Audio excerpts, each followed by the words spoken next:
আসসালামু আলাইকুম, আপনারা কেমন আছেন? আশা করি সকলেই আল্লাহ তাআলার শেষ মতো ভালো আছেন। তো আজকে আপনারা যে সবজিটি দেখতে পাচ্ছেন, তো এই সবজিটি যদি আপনারা চিনে থাকেন তাহলে কিন্তু অবশ্যই কমেন্টের মাধ্যমে জানিয়ে দেবেন। আর যদি বন্ধুরা না চিনে থাকেন তাহলে অবশ্যই এই ভিডিওটি আপনারা সম্পূর্ণ দেখেন, তাহলে আপনারা জানতে পারবেন। তো আপনাদেরকে এই সবজি গাছটির পাতা সহকারে দেখাবো।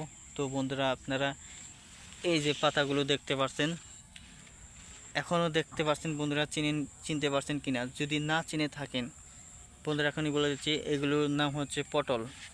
তো দেশীয় জাতের পটল। পটল কিন্তু বন্ধুরা অনেকে খাওয়ার অভ্যাস নেই, তো অবহেলা চোখে দেখে এই পটলগুলো খায় না। তবে হ্যাঁ বন্ধুরা, পটল যারা খান না তাদেরকে পরামর্শ দিয়ে বলবো, পটলের মধ্যে ভিটামিন রয়েছে, পটলের মধ্যে আরও বিভিন্ন উপাদান রয়েছে, যা বন্ধুরা অবশ্যই আমাদের শরীরের জন্য অত্যন্ত উপকারী বলে অনেকে বিশ্বাস করে থাকে। তো বন্ধুরা, অবশ্যই আপনাদেরকে দেশীয় পটল খেতে হবে। দেশীয় পটলের মধ্যে উপকারিতা বেশি, এবং কি দেশীয় পটলের মধ্যে যে স্বাদ পাওয়া যায় তা অন্য অন্য হাইব্রিড জাতের যে পটলগুলো রয়েছে সেগুলোর মধ্যে পাওয়া যায় না।